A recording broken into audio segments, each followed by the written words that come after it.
OCO. Today's video is about Giovanni Verrazzano, who was an Italian explorer who came to the eastern seaboards of the Americas back in 1524. Now, as he's exploring, he describes what he saw. He describes the people he saw. I noticed there were multiple descriptions of the people in his journal, and he often described the people as being dark people. He didn't describe the people as being pale Oriental or Asiatic. You know what? Check this out. All right, let's get into this. Giovanni Verrazzano was an Italian explorer commissioned by the King of France to charter the eastern coast of North America from Florida to Newfoundland. His main goal was to find a passage to Asia via the Pacific Ocean. Although Verrazzano did not fulfill his mission, in 1524 he became the first European to sight New York Harbor as well as Narragansett Bay and other points along the northeastern Atlantic shore. Now, while he was exploring, Verrazzano described the people that he saw. The complexion of these people was black, not much different from that of the Ethiopians. Their hair is black and thick and not very long. So they didn't have long flat hair, and their complexion was that of the Ethiopians. Let's explore Ethiopia. These are copper-colored people.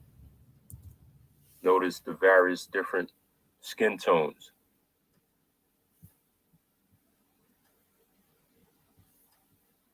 And when we explore and go jump ahead from the 1500s to the 1600s, 1671, Indians of New Netherlands or New Amsterdam or New York, this is how they looked.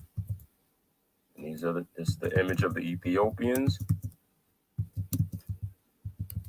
indigenous Americans. This is what Verrazzano saw when he explored the eastern coast. Now, he not only described the people once, he described them again. They are dark in color, like the other tribes. Their skin is very glossy. They are of medium height, and their faces are more clear cut. He describes the people again. They are taller than we are. They are a bronze color, some tending more towards whiteness, others a tawny color. The face is clear cut. He mentioned clear cut again. That takes me back to the Mississippi tribes from 1814.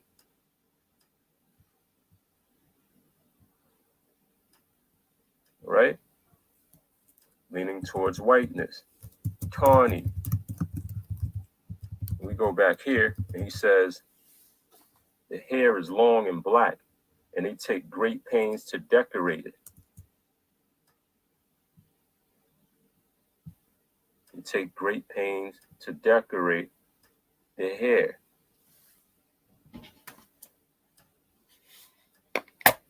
Originally applied to the Aboriginals or copper-colored races found here by Europeans. That's what this image displays right here. Copper-colored races. Copper-colored races. This is what Verrazzano saw. For New York, this is how they looked. Explore and go jump ahead from the Ethiopians. These are copper. Exploring, he describes what he saw. He describes the people. OCO. Today's video is about Giovanni Verrazzano, who was an Italian explorer who came to the eastern seaboards of the Americas back in 1524. Now, as he's exploring, he describes what he saw. He describes the people he saw. I noticed there were multiple descriptions of the people in his journal, and he often describes the people as being dark people. He didn't describe the people as being pale Oriental or Asiatic. You know what? Check this out. All right, let's get into this. Giovanni Verrazzano was an Italian explorer commissioned by the King of France to charter the eastern coast of North America from Florida to Newfoundland. His main goal was to find a passage to Asia via the Pacific Ocean. Although Verrazzano did not fulfill his mission, in 1524 he became the first European to sight New York Harbor as well as Narragansett Bay and other points along the northeastern Atlantic shore. Now, while he was exploring, Verrazzano described the people that he saw. The complexion of these people was black, not much different from that of the Ethiopians. Their hair is black and thick and not very long. So they didn't have action of these people was black, not much different from that of the people that he saw. The site New York Harbor as well as Narragansett to Newfoundland. His main goal was to find a passage to Asia via the Pacific Ocean, although Verrazzano pale Oriental or Asiatic. I noticed there were multiple Americas back in 1524. Now, Verrazzano was an Italian explorer who came to the eastern seaboards of the Americas back in 1524. Giovanni Verrazzano was an Italian explorer who came to the eastern seaboards of the Americas back in 1524. Now, as he's exploring, he describes what he saw. He describes the people he saw. I noticed there were multiple descriptions of the people in his journal, and he often describes the people as being dark people. He didn't describe the people as being pale Oriental or Asiatic. You know what? Check this out. All right, let's get into this. Giovanni Verrazzano was an Italian explorer commissioned by the King of France to charter the eastern coast of North America from Florida to Newfoundland. His main goal was to find a passage to Asia via the Pacific Ocean. Although Verrazzano did not fulfill his mission, in 1524 he became the first European to sight New York Harbor as well as Narragansett Bay and other points along the northeastern Atlantic shore. Now, while he was exploring, Verrazzano described the people that he saw. The complexion of these people was black, not much different from that of the Ethiopians. Their hair is black and thick and not very long. So they didn't have long, flat hair, and their complexion was that of the Ethiopians. Let's explore Ethiopians. These are copper-colored people. Notice the various different skin tones.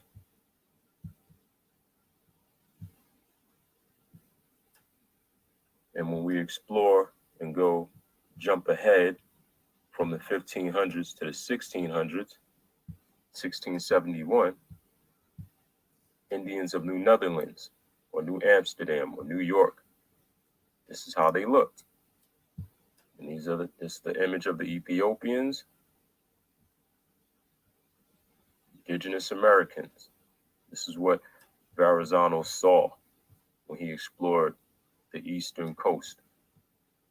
Now, he not only described the people once, he described them again. They are dark in color, like the other tribes. Their skin is very glossy. They are of medium height, and their faces are more clear cut. He describes the people again. They are taller than we are. They are a bronze color, some tending more towards whiteness, others a tawny color. The face is clear cut. He mentioned clear cut again. That takes me back to the Mississippi tribes from 1814.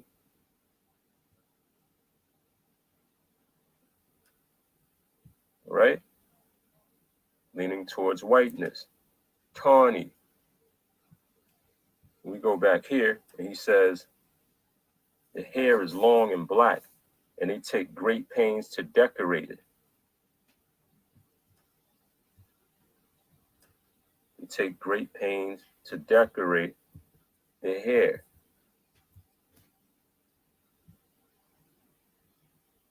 Originally applied to the Aboriginals or copper-colored races found here by Europeans. That's what this image displays right here. Copper-colored races. Copper-colored races. This is what Verrazano saw. Now, when he was further up northeast, he saw people who looked like this. The Poospatuck people, Hookachunk. Woolly hair, wavy hair. Copper color. This image is from the Smithsonian Institute. I'm sure you guys seen this image before. And this is from the 1900s. And then we can go further down the eastern seaboard to Florida. Black Seminole Indian. These are the people that he saw in the 1500s.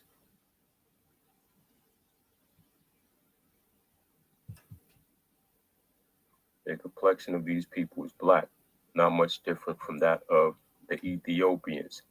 He's not describing pale Eurasians. Bottom line, and I'll see you guys next time.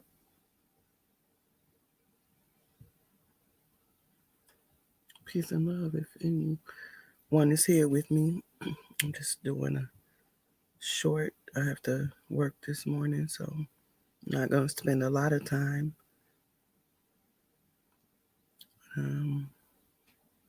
Working on my brown lineage based on DNA matches, putting together these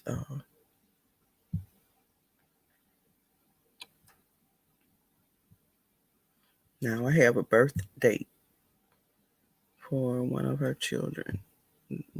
I'm looking for an obituary that further explains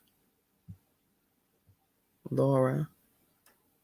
Maybe you might find an obituary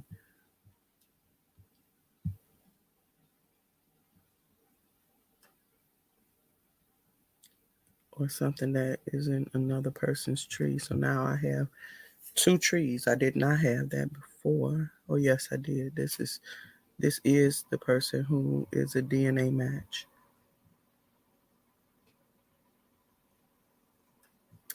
And it's the same person. I'm pretty sure it's the same person. I Panky 513. Ivy Panky. In this case, she has Sammy Means. In this case, she has Sammy Johnson. So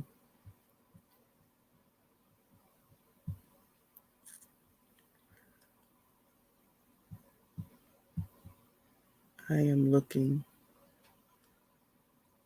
for records that might indicate who her parents are. She was born in Mentor. So I'm going to go ahead and edit Sammy, who may have been a Means or a Johnson.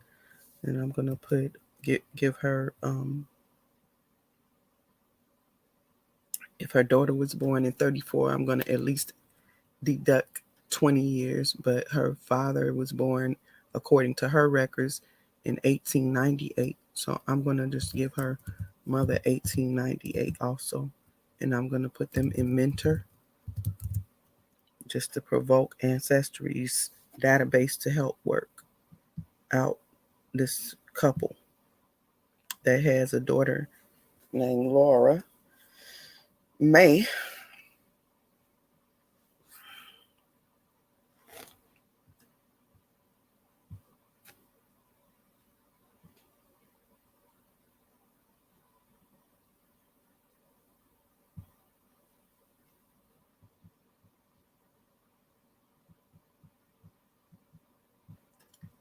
So I'm going to take my edit here. I can edit my search and I can make it, give me a Sammy that is in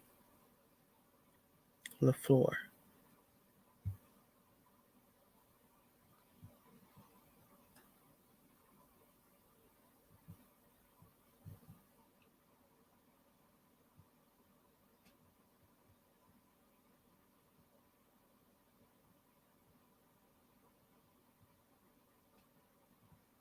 Okay, I'm not getting it. Let's see if this person is closer. So we have a Will. So first of all, let's see if this Will Brown is in the area of Mentor City.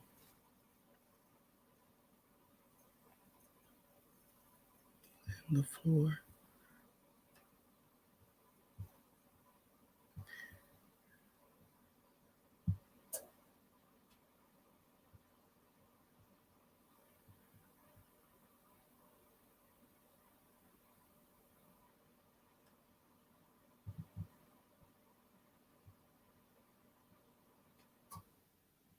So if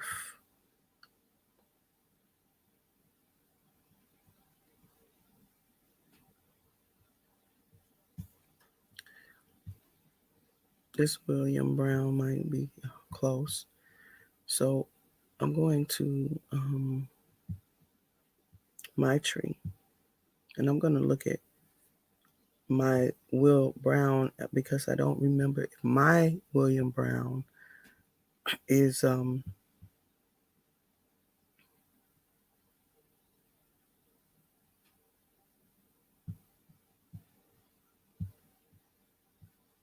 not her father Will Brown, but my great great great grandfather Will Brown. So she did have in her tree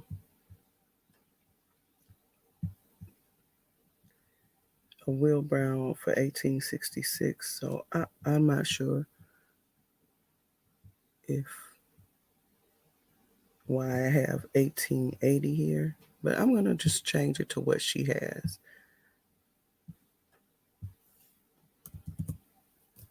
What I'm looking for is more people saving a similar tree, and then I will see if they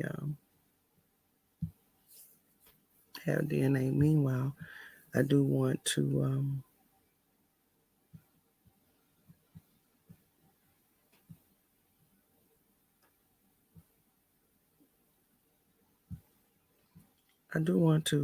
look at my William Brown to see what was his year of birth. So now I'm looking at my own Will Brown William.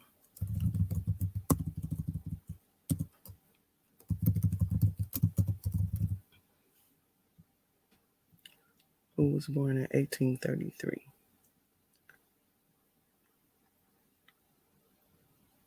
But did he have a son named William?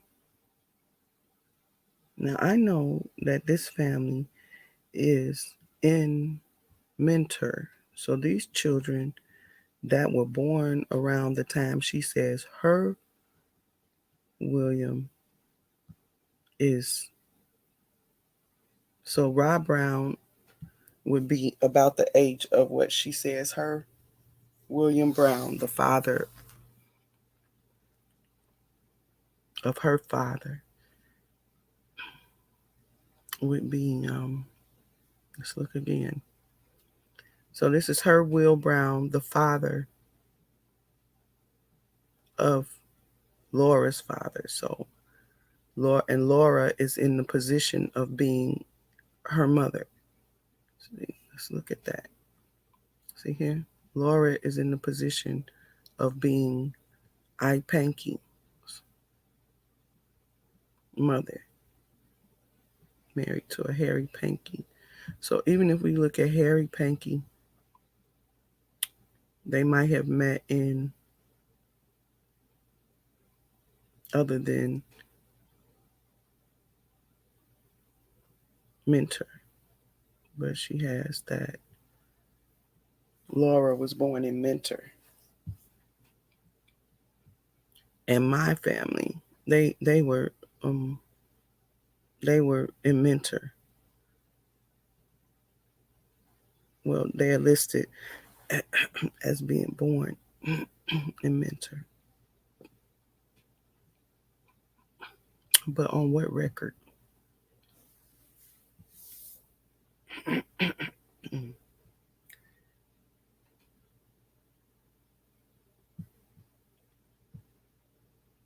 So I'm a little bit off right now looking at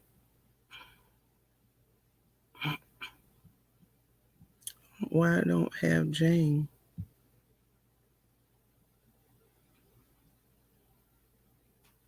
Why don't I have records for Jane? I don't know.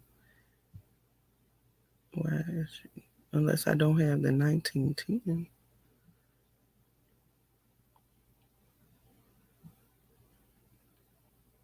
Oh look, it is a William Brown.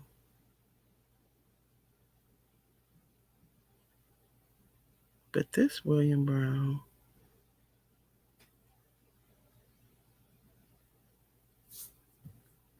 what William Brown is this?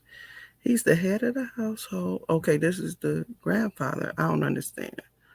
Jane, Harriet. I don't even understand why I don't have this record for Jane because I thought I saved this record for all of the children.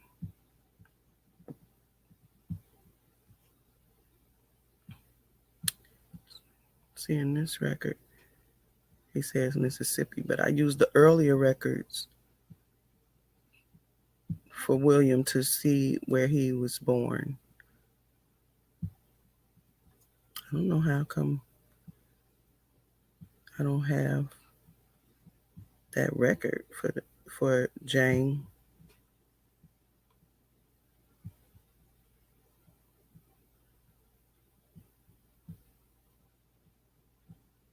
But so here's William. Here's a William. Look, this William is born. So there is a William that was born. Let me see something. I don't understand this. Maybe this is another tree. Excuse my scroll. No, I'm in the Sanders tree. But I didn't remember seeing William just a second ago. So this is a William, and this William is born in the time at the time that she is describing her William. So I'm going to do a little bit of work from my side of this equation.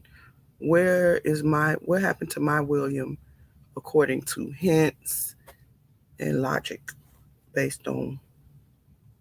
So now that's Jane. See something. This is my tree, viewing tree.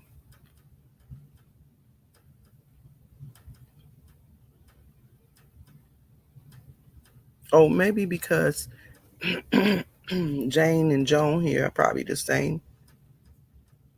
Yeah, they well have two Janes. So I don't understand.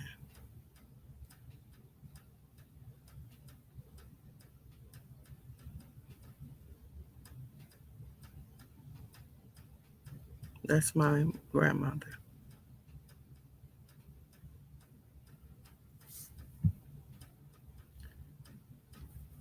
Um,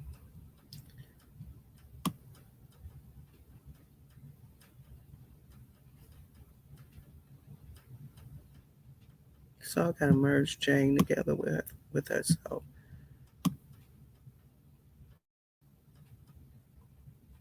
But um, I just want to see if I have any.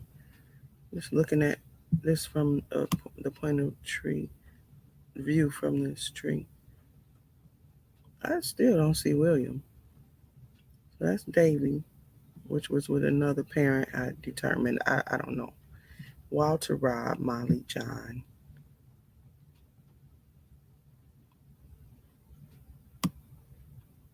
Am I tripping? Manuel. Ellen, Ella, Walter, Jerry.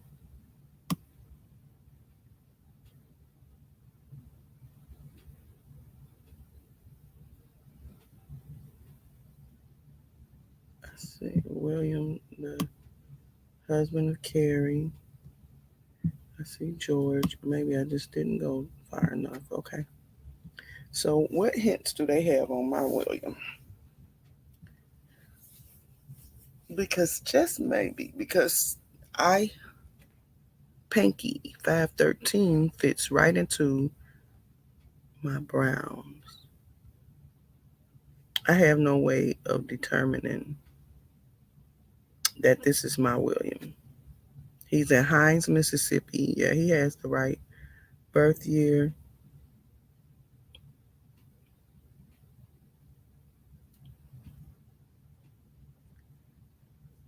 So, what I will do is go back to the parents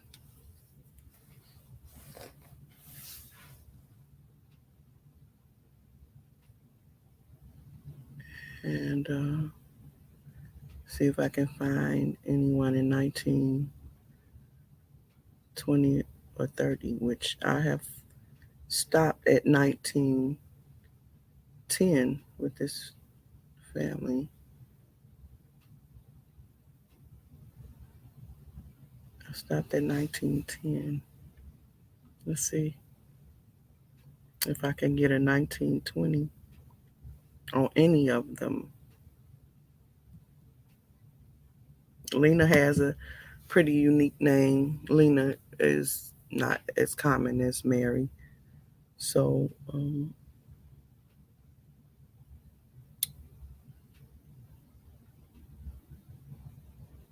here's a Lena Brown in 1920. Let's just take a look.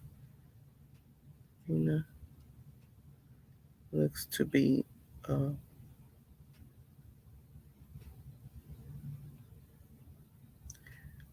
married to a Brown. So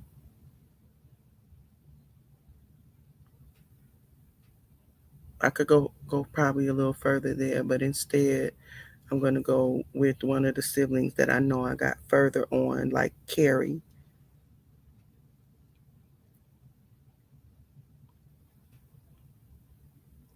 So I'm gonna go with Carrie.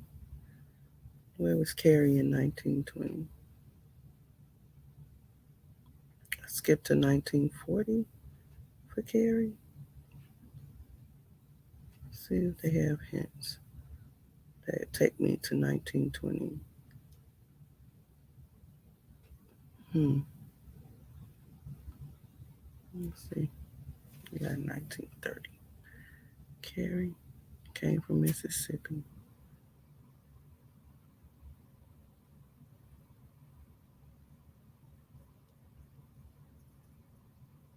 I don't think this is my Carrie.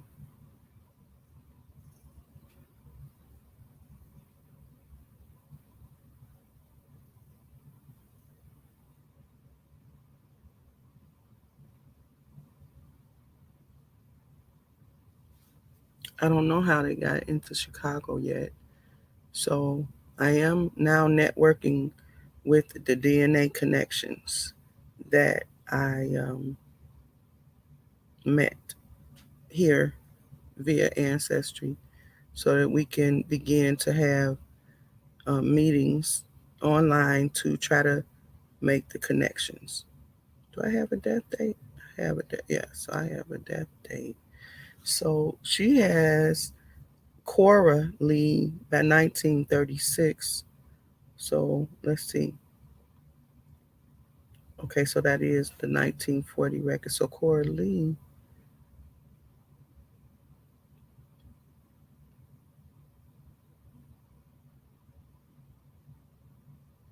is this Cora Lee? I don't have other families saving her, but let's see. We got a newspaper obituary. Let's see if this obituary for Cora gets me anything at all. Peace and love if anyone came in. So here they only showing you here the top of this, which they gotta go back. William Miss William Riley. I don't think that her mother was married to a William Riley. It was a Tom or Toma. Toma. This might not be my Carrie. I mean, Corley, but it's worth a look. So, because that could have been a. So let's see. Died at her home in Macon. Hmm.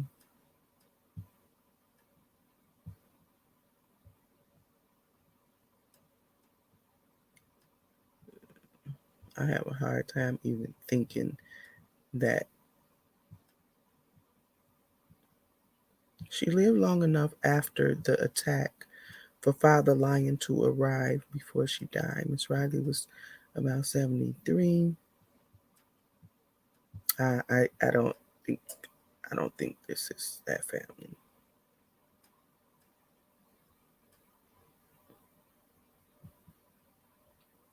And even if it is, it will get me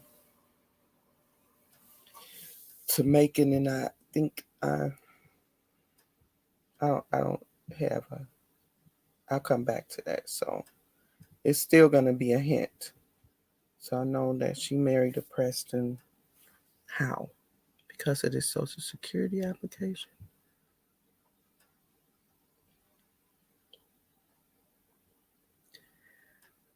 Born in Chicago.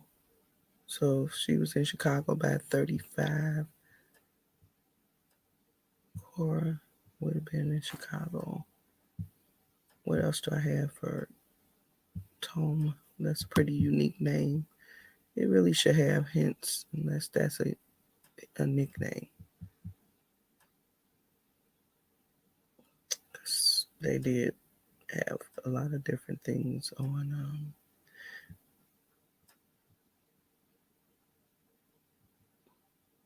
This couldn't be him, born in 1946. So let's go with the 1940 census. Yeah, that Cora Carrie is on. Sorry, Carrie is on the 1940 census.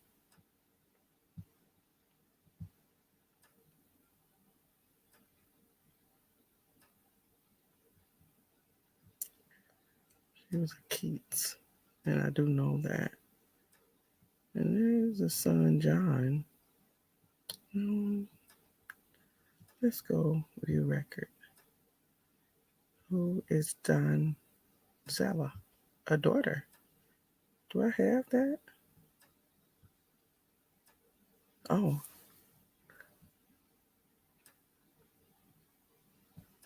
well, let's see. What's going on with this? Manzala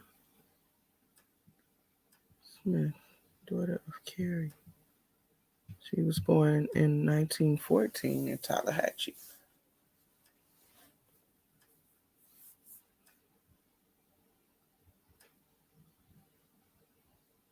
Could this be her?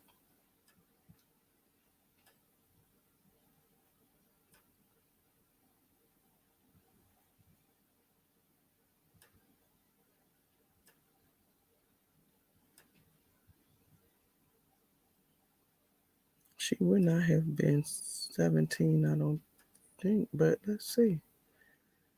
So,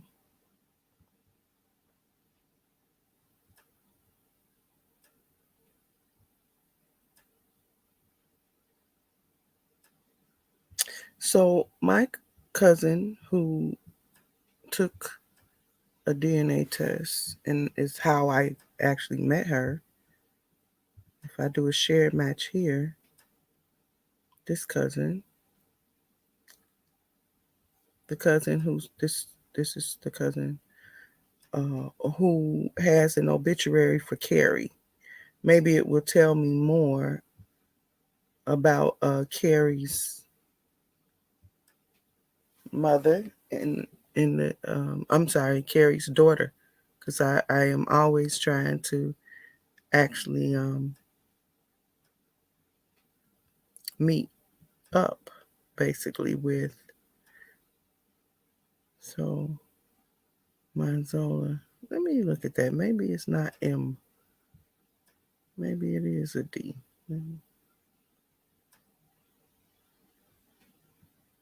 Manzola is 26. View image. Maybe it's not a M. Was she married? Is that why her last name is Smith? So I'm looking. 26, you might have been married. So she is single. Wow, this is a big gap in between between Carrie's children. So we have Carrie's children.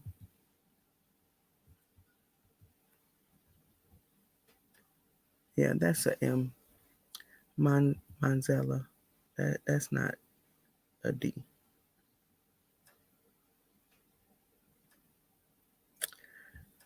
But that is kind of strange that she goes back to a last name of Smith.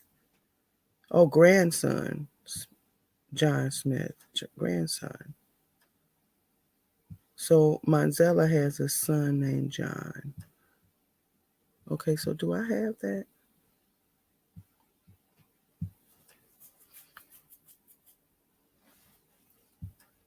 Have I given John to her?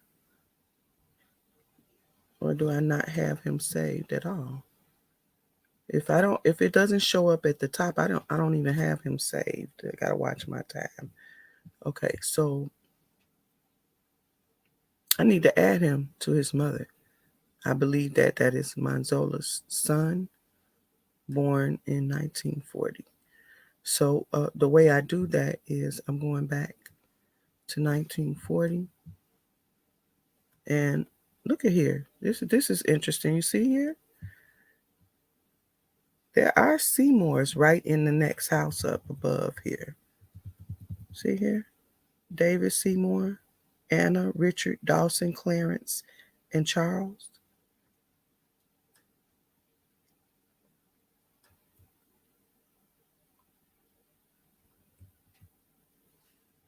Living in Chicago. They are on Vernon, and let me see. So I'm go out of here, and I'm not going to forget that because she may have become a Seymour. And so to Manzella, I may have added no. So I'm going to go in and add family. I'm going to add a son, John Smith, 1940. Well, all of that would come over anyway. And I'm going to go Chicago, not Illinois. That's what would come up. Okay. Save. And then I'm going to go back to this record.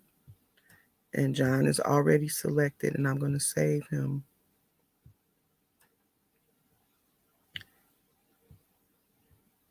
To the file I just created for John Smith, born in 1940. I probably have other John Smiths. See how many John Smiths? But this is the one I want, 1940.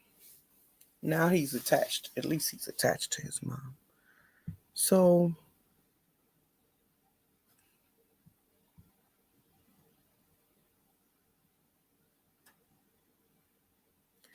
now I'm gonna look at Manzella Smith. I'm gonna look again at her.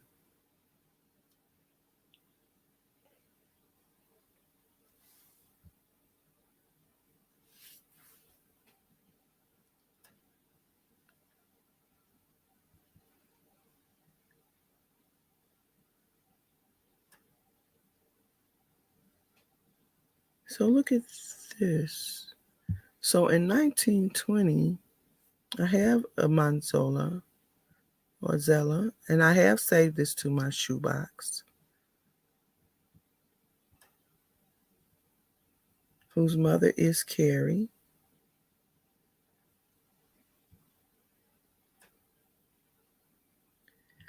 I don't think that's a coincidence. Manzella could have been a Seymour who married a Smith. That's making sense to me. So let's see here. This is the birth certificate. But then this is a Gibbs, a Carrie Gibbs.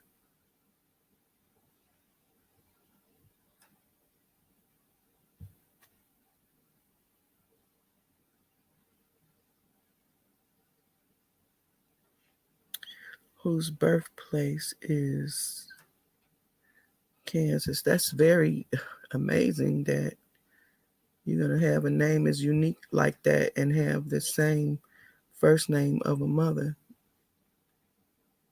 That's pretty interesting. And be neighbors to a Seymour family. That's amazingly coincidental. But I think it just might be. So I can't go with that. Uh, so I'm gonna have to let that go. So in my search here, I'm gonna broaden that I'm looking for Manzellas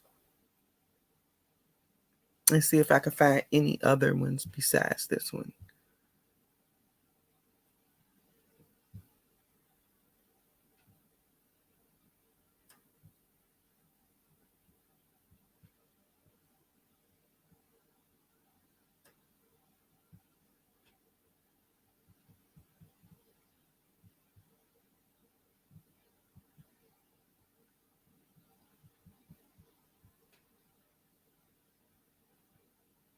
No. All right, so I'm not gonna get it's not looking good. So let's see if we can get a record for a John Smith who has a mother named Manzella. Mm-mm. So this is looking for a John Smith born in Chicago who has a mother named Manzella. And that's not giving me anything. So Cora Lee Preston. It looks like I'm gonna have to wait to get that obituary.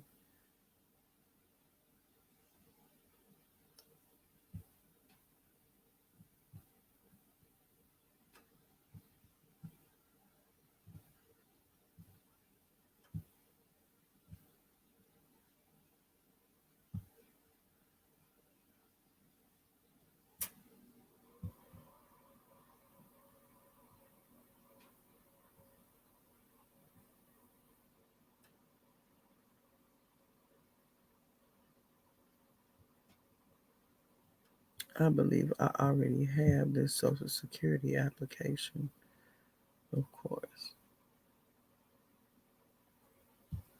So let me just go from this point of view. Carrie Brown. From this point of view, Carrie Keys,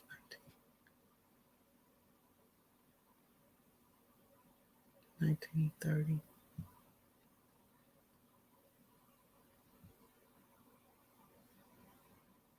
This could be her.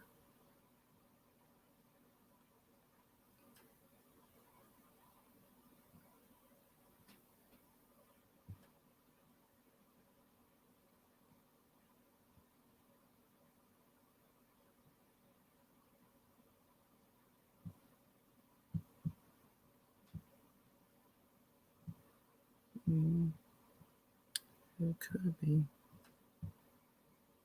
But I don't know anything about a Clifford.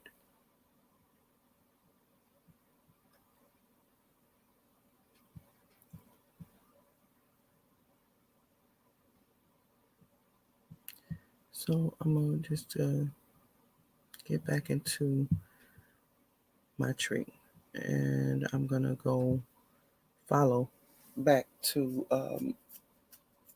one of the other siblings. See if we can get any sibling of Carrie Keats. If we could get anything in 1920 for anyone. If Harriet, the mother, did not die until 1930,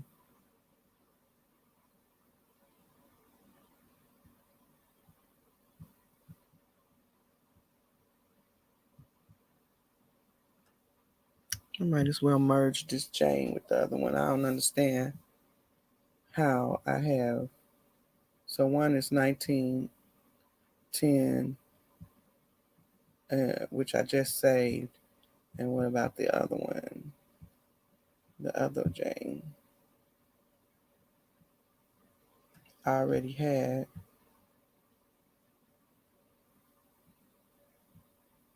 So it's no reason. It's like, might as well just delete the other one. She already has a 1910. So I'm going to just delete this one.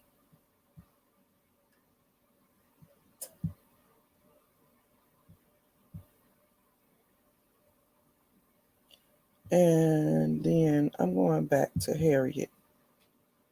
And I'm going to do a search for Harriet. Because I have a death date for Harriet. So where was she? She was in Mentor according to this. So why do I have a death? What is her death record dates giving me that date?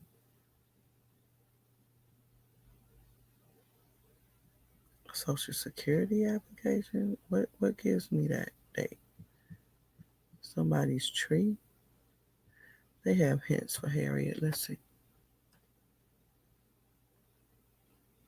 Trying to get any record that tells me where anyone in this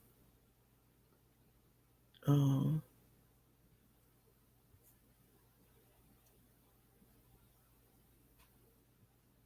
let's see this one. In this family to 1920. No, this is not my Harriet. And it's not giving me anything but a sibling, and she would not have a sibling whose last name is Brown. So let me look at this marriage document. I was saving this family before I started not ignoring, but I don't save family trees usually. So here's a newspaper obituary. Let's see.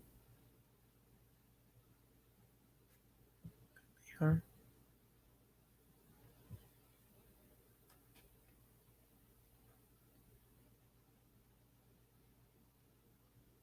This is New York, though.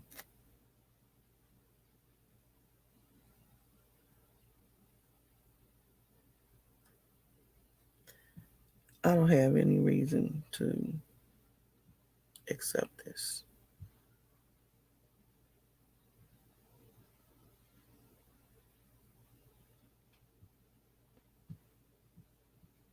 Mm-mm.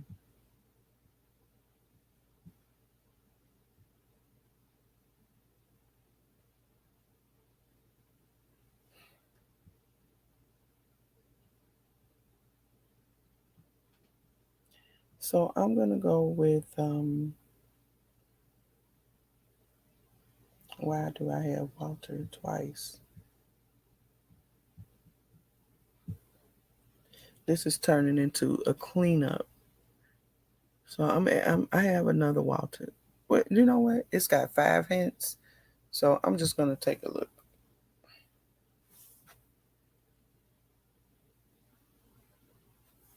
1900, 1910, 1920. Did I just find a 1920? It's possible. It's possible. So he's a lodger. This family either broke up like in little pieces. I can't not assume that this is my Walter. What I can do though is look to see if there are other Browns on the page, maybe. Of course, the writing is very light and sloppy. And then I'm going to wrap it up. So, are there any other Browns around him? Is the question.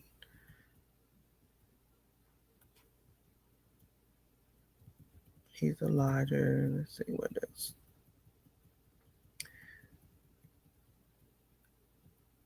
Neighbor. It's just uneventful. No, no, nothing to hold on to. Henderson.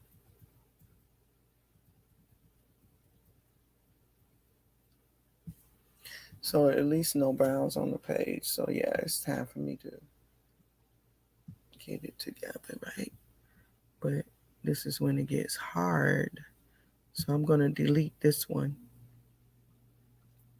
because I have the other Walter with the record already. So I don't need this.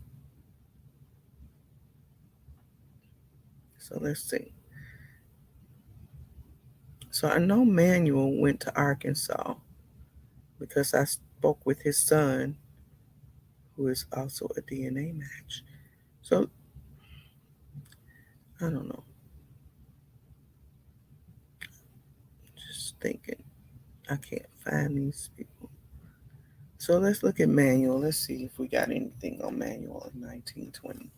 Okay, so I do at least have Manuel in 1920. I think he might already be in Arkansas. No, he's still in Tallahatchie.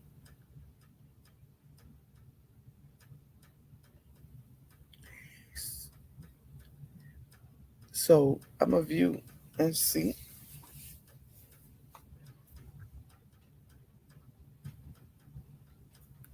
if there are any other Browns around him.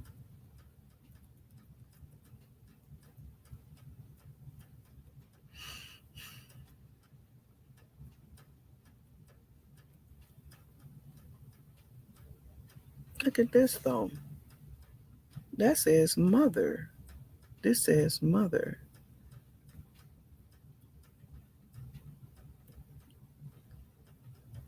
That cannot be his mother. That has to be his wife's mother. She's 55, I guess. 55. I guess she could be his mother. Hmm.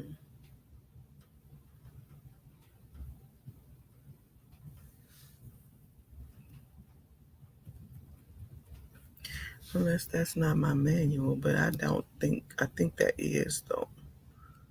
Manual was not that common. Emmanuel, but manual, he's consistently listed. Here's another Brown. Here's a Bob at the age of 35. There's another Brown. There's a Sam.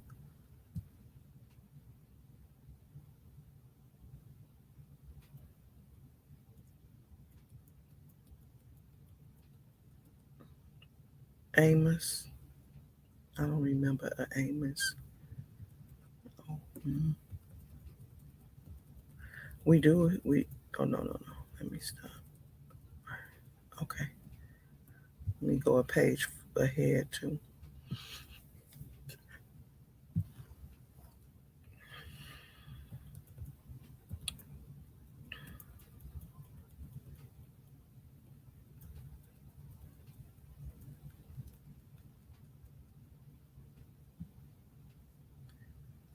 All right.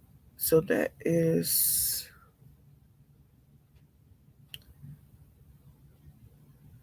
a 1920 that I'm saving for Manuel. It's a couple more Browns on the page. But where was Manuel in 1910?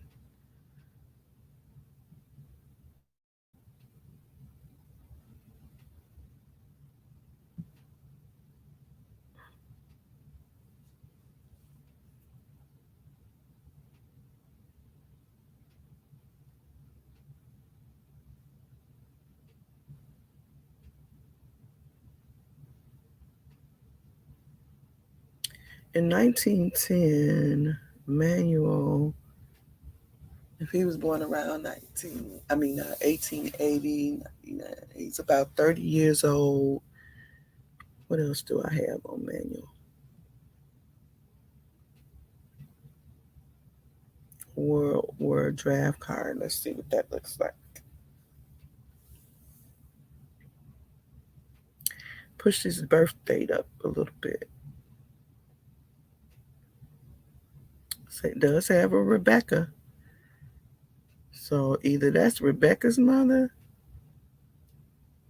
but it's definitely not Harriet, because Harriet is older than that, according to the records for Harriet.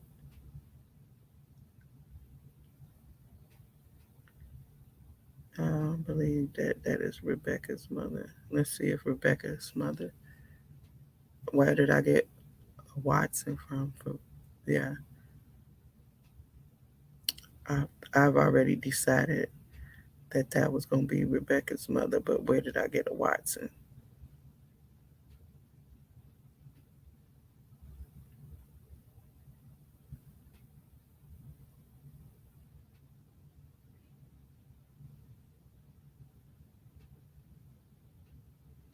So Becky is widowed, and her mother is Sarah Watson.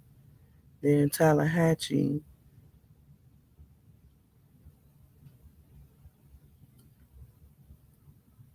She says widowed, even though they will put widowed.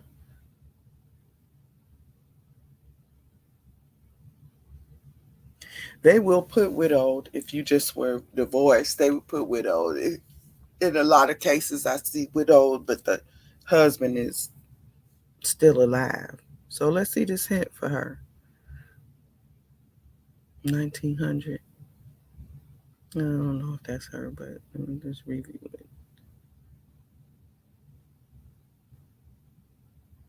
Great granddaughter. Could be, but at any rate, Manuel should be somewhere in 1910. So I'm just going to search him and I'm going to specify 1910, and then I gotta get going.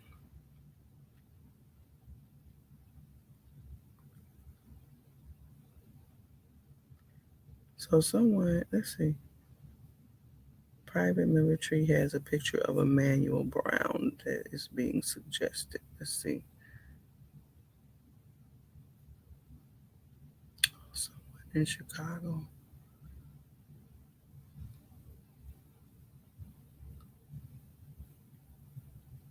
Latanya Walls. So look, 1910. That could be Manuel. That could be in the floor as a border. Also showing widowed, being born around the same time.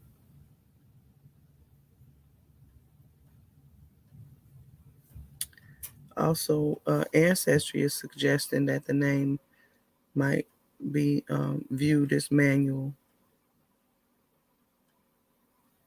So I am thinking that is probably him. But what I'm looking for is if other Browns are around him.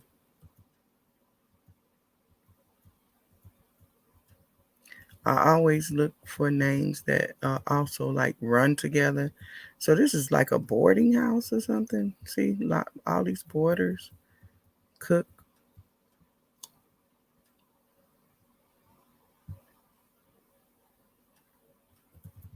So hopefully I will have access to the DNA files that are of the of the people, my new family members that I am now networking with. Um, hopefully I will have access to their DNA files because their DNA files are older. So I now am in touch with the son of Manuel. So he will be able to help me put together where Manuel was at certain times because he remembers him. He took on the name of his mother, so I don't think his mother was ever married to Manuel. But to get to have access to his DNA file, or to at least watch him on a Zoom type or stream like this stream, to watch him on a share screen, look at his matches and break them down, is going to be absolutely amazing, because his DNA is 2 generations. In other words, my mother's DNA file is a Brown who is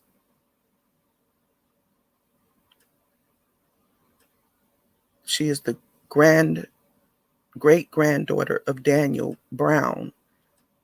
That's 2 generations between her and Daniel Brown. And Charles Parnell is only 1 generation down. His father was Manuel, so it's gonna be a great difference. Peace and love, y'all.